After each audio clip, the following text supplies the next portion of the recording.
Hello, everyone. My name is Mareike Grotheer, and I am the Junior Group Leader at the Philipps University in Marburg.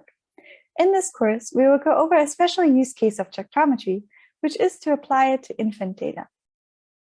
I will start with a short motivation, and then for the rest of the course, I will slowly build up an example tractometry pipeline. I will begin with an adult pipeline and then tweak it for infant data, and then we will wrap up. Throughout the course, some of my slides will have little blue boxes on them, such as the one here in the bottom right.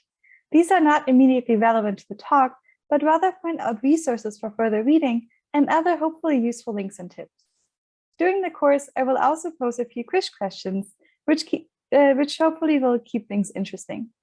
If you're watching this video rather than attending the live session, the link to the quiz won't work for you. But I would still encourage you to answer each question for yourself and write down your answer. I will pause when the questions come up so that you have a chance to do so. So then let's dive right in. First of all, what is tractometry? This you may have heard before, but it can't hurt to have a short repetition. The term tractometry describes an approach where first you would identify the large white matter bundles or highways in an individual brain. As for example, the arcuate vesicles was identified here in the brain of the newborn. After identifying the bundle, you will then quantify its microstructure properties. You can use any microstructural measure, such as fractional anisotropy, mean diffusivity, or as in this case, quantitative R1. Critically, in tractometry, you would evaluate the measure of interest at multiple steps along the length of the bundle. So rather than getting a single mean value per bundle, you get an idea of how the measure of interest changes at different locations in the brain. For this reason, tractometry is also sometimes referred to as a long tract analysis, and the resulting graphic is often called a bundle profile. And once you have such a bundle profile, you can start asking really interesting questions. For example, you may wonder how the bundle profile changes when an infant grows older. Importantly, you can perform tractometry on all sorts of human and animal diffusion data. Today, I'm hoping to convince you that doing tractometry on infant data is particularly exciting. For starters, this is because the human brain changes most rapidly during infancy. In the first year of life, the white matter volume has been shown to increase by about 11%, and most of the white matter growth happens in the first year of life as well. Moreover, many psychological and neurological disorders already emerge during infancy, and a better understanding of their emergence early on may promote effective interventions. Further, there are specific issues that emerge in infancy, including the negative consequences of preterm birth or fetal alcohol syndrome. More broadly, there's just not that much known yet about the white matter development in the living infant brain, and there are still many open questions to tackle. And the best part is that you do not necessarily need to be equipped to collect infant data yourself, as there are large-scale open data sets that include infant diffusion data. I'm listing a few examples here in the blue box. The most prominent example of this is probably the data from the Developing Human Connectome project, which includes hundreds of infants. So just to drive home how new tractometry in infants really is, here's our first quiz question. If a PubMed search with diffusion and bundle and adult gives 1,500 results, how many results do you expect for diffusion and bundle in infant? Do you expect 50 results, 150 results, 500 results, or 1,000 results? And I'm going to give you a few seconds to think about this.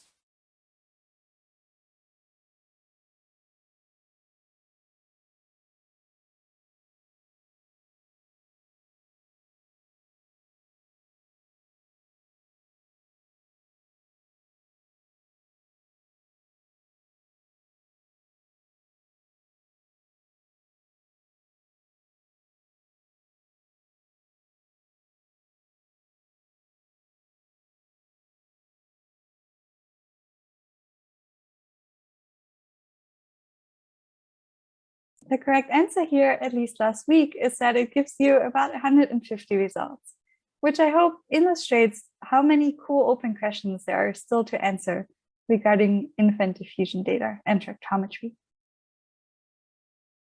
Just to illustrate what one could do when applying tractometry to infant data, here are a few examples. For instance, Wilson and colleagues were recently able to identify white matter bundles in utero before the infants were even born, and they described the bundle's development in utero. Further, Daphna et al. Showed that white matter microstructure measured at birth in infants born preterm relates to their 2-year language outcomes. Finally, in my most recent study, we found that white matter myelinates faster in utero than ex utero, and that this difference in myelination rate can explain the delayed myelin growth seen in infants born preterm. This is by no means an all-inclusive list, and there's many more exciting research out there, but I hope that these examples could pique your interest. Okay, so now let's dive into our example tractometry pipeline. There's various different toolboxes and approaches that we could use, but this would probably be a pretty typical modern pipeline for adult data. We're going to go over each step in detail, but overall, you would first pre-process the diffusion data. Then you would generate fiber orientation density functions, or FODs, and once you have those, you can generate a whole brain connectome, which you can then delineate into individual bundles, and finally, you can plot your microstructural measure of interest along the length of the bundle. The first step in the pipeline is to pre-process the raw diffusion data. At the very least, this would typically include correcting for susceptibility-induced distortions, eddy currents corrections, and motion corrections. Out of these processing steps, motion correction is one that is particularly challenging in infant data. After all, we cannot ask an infant to please lie still in the scanner. Moreover, since the infant brain is smaller, the same amount of motion will be more detrimental to data quality. When it comes to motion, the best way to go is to prevent it from the get-go, so at the time of data collection. And even though we can't ask the infant to please lie still, there are still many little steps that we can do to substantially decrease the infant's motion. First, we would typically want the infant to be naturally sleeping during the scan. And to promote this, it is helpful to scan at night, during the infant's natural bedtime. It also helps to feed the infant right before the scan, as this promotes natural sleep as well.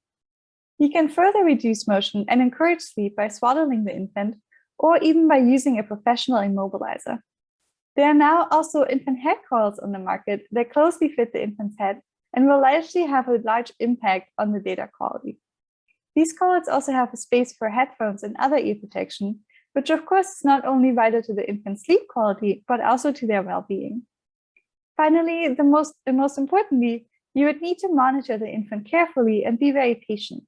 If the infant wakes up or moves too much, it's probably best to start the scan over.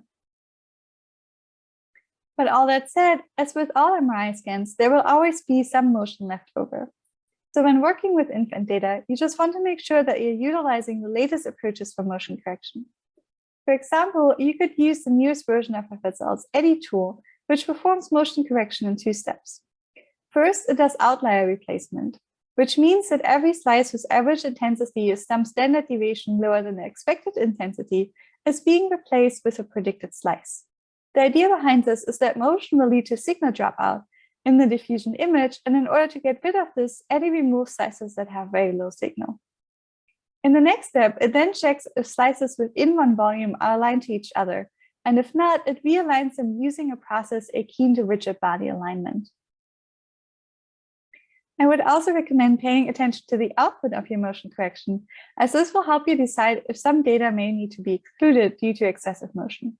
For example, eddy will tell you what percentage of slices were replaced and how much motion there was in each direction. This will allow you to make informed decisions on whether some data may need to be excluded.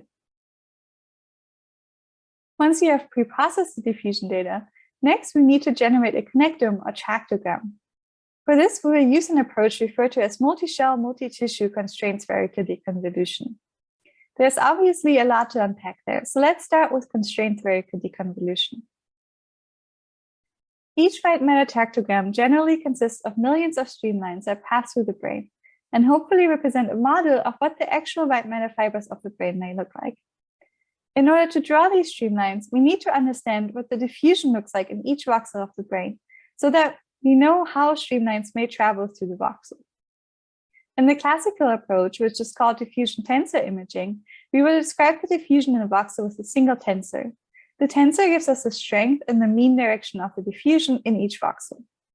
However, most voxels will be traversed by fibers that go in different directions, and the tensor model does not capture crossing fibers well, as it only gives us one mean direction per voxel.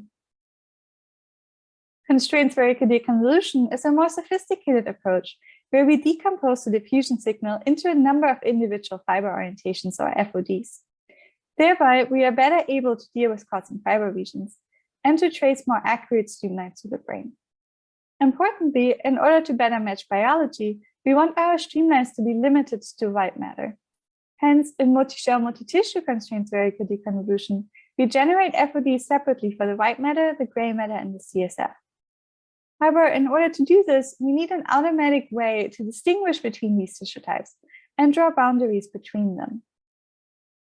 And this leads us to a second issue related to infant data, which is that in infants, the white matter contains only very little myelin, which makes it difficult to distinguish between white matter and gray matter.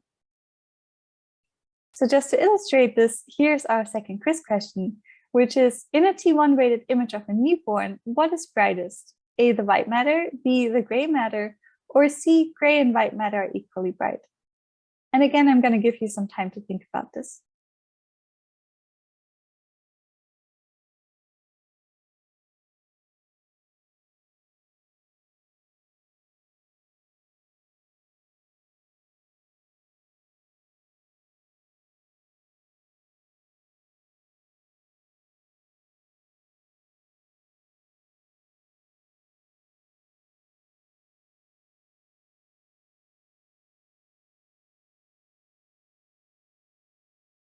The correct answer to this question is that the gray matter is the brightest. So as you can see here in a T1 weighted image of a 2-week-old, the white matter is actually darker than the gray matter. This is because the white matter of a newborn has very little myelin. And as the myelin content increases during the first year of life, the gray matter contrast slowly shifts, so that by 12 months, the white matter is lighter than the gray matter. This is an issue for us because in order to fit separate FODs for the gray and the white matter, we need to know where the boundary is between these tissue types.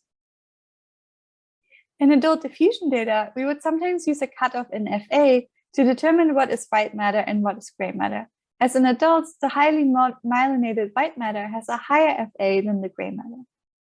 However, since the white matter in infants has little myelin, there's also no big difference in FA between gray and white matter. So this approach won't work very well. For example, here's an image where white matter, gray matter, and CSF were separated automatically based solely on the diffusion data. As you can see in this example, the underlying algorithm does a great job at distinguishing these tissue types in adult data. However, when we apply the same approach to infant data, it does not work very well. In this case, a substantial amount of white matter is labeled as gray matter. If we were to proceed with this, we would end up with a tractogram that has streamlines only in these blue areas, which is not what we want. One way to deal with this is to lower the FA threshold for what should be considered white matter, as this will get more white matter labeled as such. However, because there are places where the FA in white and gray matter is indistinguishable in infants, this will never get us all the way there. Thus, because the white matter is developing so quickly, FA also changes rapidly in infants, which would mean that we would need to find a new FA threshold for each age group. Hence, what I would suggest is to not even try to generate separate FODs for the white and the gray matter. Instead, we can treat everything that's not CSF as white matter, which is now in green, and only separate between the white and the gray matter later on. What we end up with when we do this are nice FODs for each white matter voxel in the brain. So this will allow us to trace streamlines through the entire white matter. We're not quite there yet though, because we have not yet separated out the gray matter. So our streamlines would go all the way into the gray matter, which does not match biology, and it's not what we want. To overcome this, we can leverage an approach referred to as anatomically constrained tractography. For anatomically constrained tractography, we need to also collect an anatomical image of our infants, in addition to our diffusion-weighted data. In infants, this would typically be a T2 weighted image. We can then use automatic tools like iBeat or Infant Free Surfer to identify the gray-white matter boundary in this anatomical image. Provided that the anatomical image and our diffusion data are aligned to each other, we can then use this boundary to inform our tractography. Specifically, we can ensure we can use it to ensure that our streamlines start and end at the boundary between the gray and the white matter and do not enter the gray matter. This then ultimately results in a nice connectome for our infant data. Now that we have a nice connectome, the next and final step is to identify the white matter bundles within them. Here we run into our last infant-specific challenge though, which is that infants have much smaller brains than adults do. Just as a reminder, in order to perform tractometry on any kind of data, first we need to identify the white matter bundles of the brain. We can do so manually by basically chopping away at the connectome until we have the bundle we are interested in. This, however, takes a very long time. For me personally, it takes at least an hour per bundle, so I would not want to do this for a lot of bundles or large data sets. Moreover, identifying bundles manually will limit the reproducibility of the results. Hence, it is generally advisable to use automatic tools for this. And there's many different automatic tools out there for you to choose from. And I listed some of them here in the blue box. It's important to note that these tools are generally developed using adult data though. The tool that I'm going to focus on today is AFQ, or Automated Fiber Quantification. AFQ was originally developed by Jason Needman and is nowadays available both MATLAB and for Python. In order to automatically identify white matter bundles, AFQ leverages two waypoint ROIs for each bundle. A streamline becomes a candidate for the bundle if it passes through both of the waypoint ROIs. There can be situations, though, where a streamline passes through the waypoint ROIs for two different bundles, and AFQ solves such issues by also using a probability map for each bundle. The streamlines will be assigned to the bundle that it overlaps with most strongly, so that each streamline is only assigned to a single bundle. After that, the resulting bundle is cleaned. Sometimes it is clipped to in between the waypoint ROIs, and then its microstructural properties are quantified. Many of these steps will work just the same for infant data. However, there's one issue. And that is that the waypoint ROIs and the fiber probability map are defined in a commonly used adult template brain, the MNI brain. In a typical adult pipeline, the individual subject's data is aligned to the MNI brain, and the inverse of that alignment is used to bring the waypoint ROIs and the probability map into individual subject space. However, an infant brain and adult brain are quite different, and the biggest difference is probably the brain size. So just to illustrate this, here's another quiz question. The total brain volume of infants younger than 1 month is either 70% of adult volume, 36% of adult volume, 55% of adult volume, or 82% of adult volume. And I'm going to give you some time to think about this.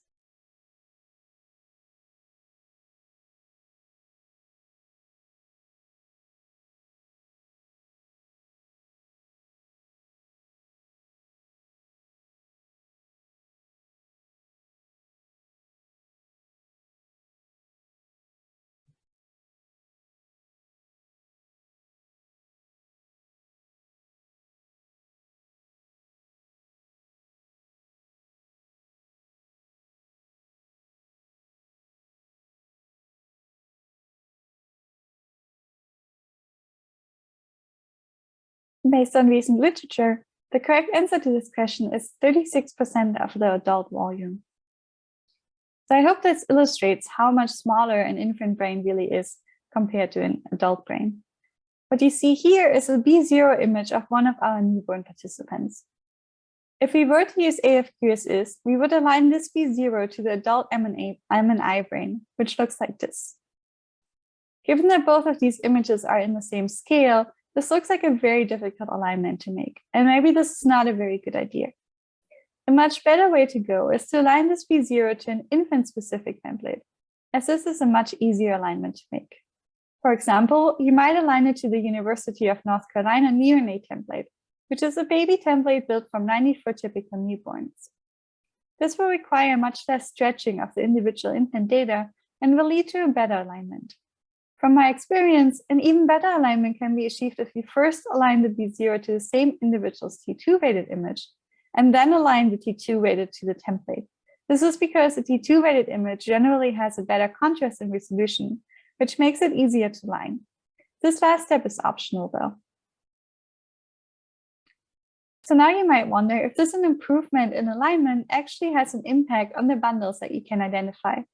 One way to test this is to first define your bundle of interest manually in the individual infant's brain. As I mentioned before, this is very labor extensive, but it does not require any alignments and can hence be seen as a gold standard. Once we know how the bundle should look like, we can then compare the output of automatic approaches that either align to the MNI brain or to an infant-specific brain to this gold standard bundle. Here's an example of a manually defined bundle. In this case, I delineated the forceps major, which is a bundle that connects the two hemispheres of the brain.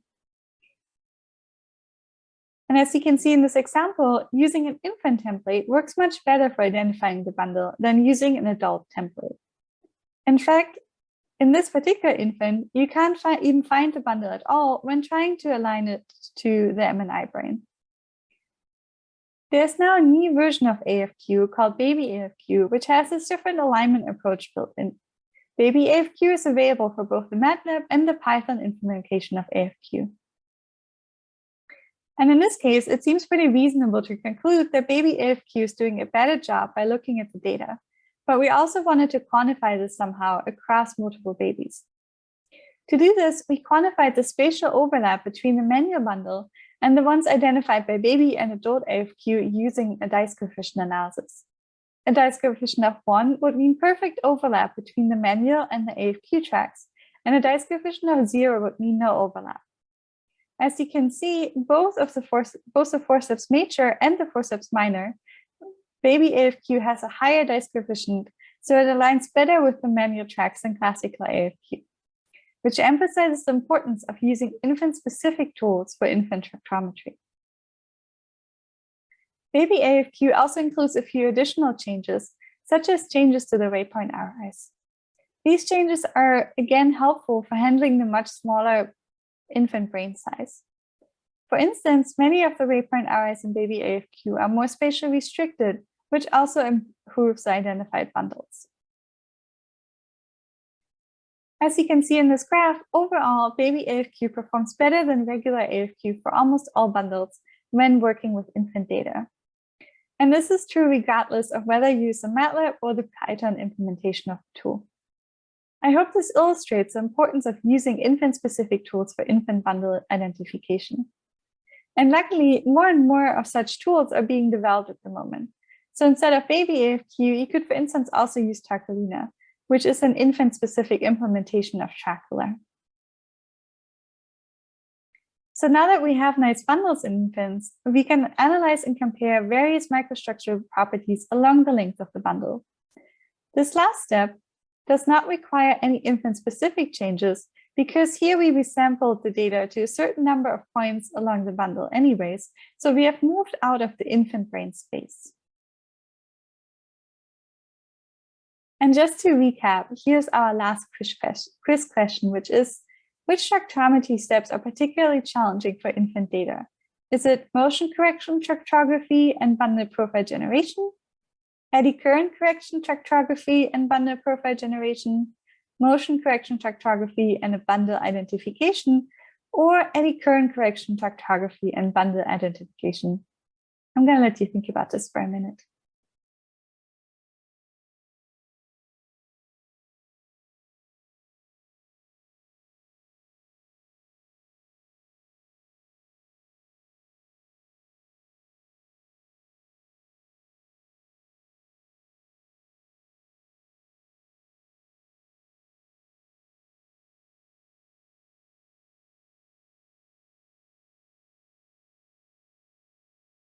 And the correct answer to this question is motion correction, tractography, and bundle identification. So in conclusion, infant tractometry is a comparatively novel field with much to discover, whereas it will be most successful if pipelines are specifically adjusted for the infant brain. Specific challenges that one should be aware of when doing tractometry in infants include motion, low myelin content in the white matter, and an overall smaller brain size. Thank you very much for your attention.